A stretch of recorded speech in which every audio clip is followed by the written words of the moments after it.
The focal point of this evidence is the state that Muhammad, peace be upon him, established. Now we will tell you about two general rules. 1.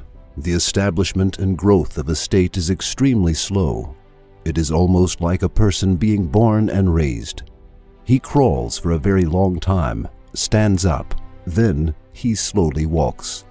After that, he accelerates his steps and runs. 2. It is necessary for a newly established state to grow and strengthen in order to defeat big states. It takes a long time.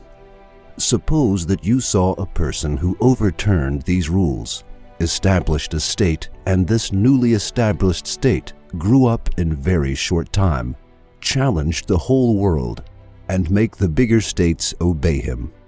What would you say if you saw such a person? You would probably look at him in amazement and say that he was a wonderful person, for only a very special person could do this. Not everyone could do it. Now, let us look at Muhammad, peace be upon him. The state he established occupied the entire Arabian Peninsula in 10 years, during the period of the rightly guided caliphs. It expanded more. During the period of Umayyads, it reached to Spain from the north of Africa and to Afghanistan in the east. We said that the establishment and growth of a state was extremely slow. He was not a king nor a ruler. In his case, which he began alone, he was expelled from Makkah, his hometown. He had to take refuge in Medina with a handful of Muslims. He did not advance by being supported by an existing state and power like the kings that established great states and empires. It is among the evidences of his prophethood that he established a great state in a short time with the help of Allah, and that this state defeated big and rooted states in a way that had not been seen in history. Now we will mention the state that Muhammad, peace be upon him, formed in 10 years. This person spent 13 years of his prophethood in Makkah, inviting people to believe in Allah. Later on, when pressures in Makkah increased, he migrated to Medina. He had spent 10 years of his life in Medina. Now we will present you the account of these 10 years in items. Listen carefully. In the first year of the migration, he established the Medina city-state in Medina. With this state, he formed an area of friendship with the tribes living in the region between Medina and the Red Sea, especially with the tribe of Juhayna. In the second year of the migration, these relationships spread to the southern and southwestern regions of Medina as a result of the defense agreements made with the sons of Damra. In the same year, he organized an expedition under his own command to Karkaratul Kudur, on the land of the tribes of Sulaim and the Gastafon in the east of Medina. In the third year of the migration, he organized several military expeditions to the region of Nejd, Zatur Rika, Karade, and the places around them in the east of Medina. In the fourth year of the migration, he organized several expeditions to the region of Faid in Nejd, further east. In the fifth year of the migration, he organized an expedition to the region of Jumetul Jandal in the northernmost part of Arabia and against sons of Mustalik in the Muresi region, which is not very far from Makkah. When these tribes became Muslims, the Islamic country expanded up to the borders of Makkah. In the sixth year of the migration, he organized several expeditions to the region of Najd in the east of Medina. In addition, he organized an expedition each to Usfan and Kural Gamin, which are in the immediate vicinity of Makkah.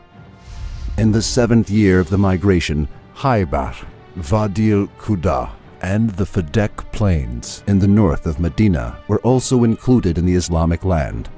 Many more military expeditions were organized to Najd. Bahrain, and Oman regions, which lie to the east and southeast of the peninsula, were also included in the land of the Islamic State.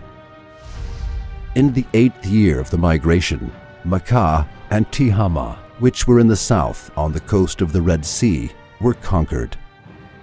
Many military expeditions were organized to the Palestinian land, including cities like Muta and Zat Atla. In the 9th year of the migration, Yemen, which is in the south of the region, and cities like Makna, Eile, Jarba, and Azrul in the north, extending from Dumatul Jandal to Palestine, were included in the borders of the country. This year became known as Amul-Wufud, Year of Envoys. Hazrat Muhammad, peace be upon him, accepted the delegations coming from all over Arabia separately.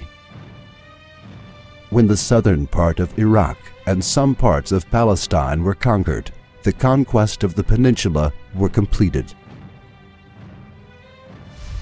In the 10th year of the migration, some mountainous regions extending from Yemen to Aden were completely and definitely dominated. During the farewell Hajj in Makkah, Hazrat Muhammad, peace be upon him, addressed more than 120,000 Muslims coming from various parts of Arabia. In the 3rd month of the 11th year of the migration, Hazrat Muhammad, peace be upon him, passed away. Pay attention to the fact that the Arabian Peninsula has a surface area of 3 million kilometers.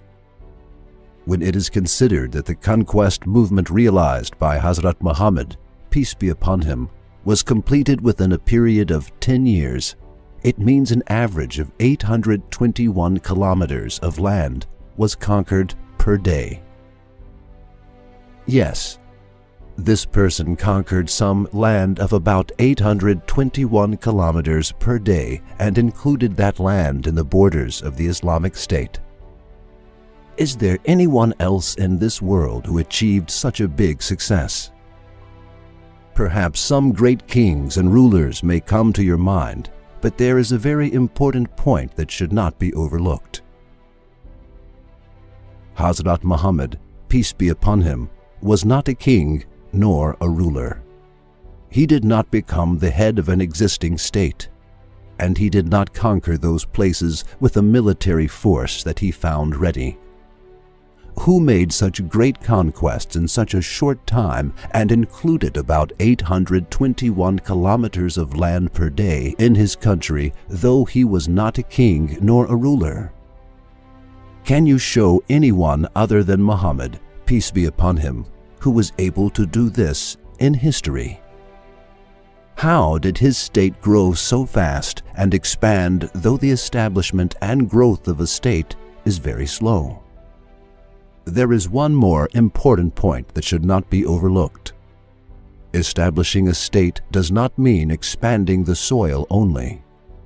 Hazrat Muhammad, peace be upon him, did not only conquer the countries, but also won hearts, taking the supreme justice and high ethics of Islam to the places where he went.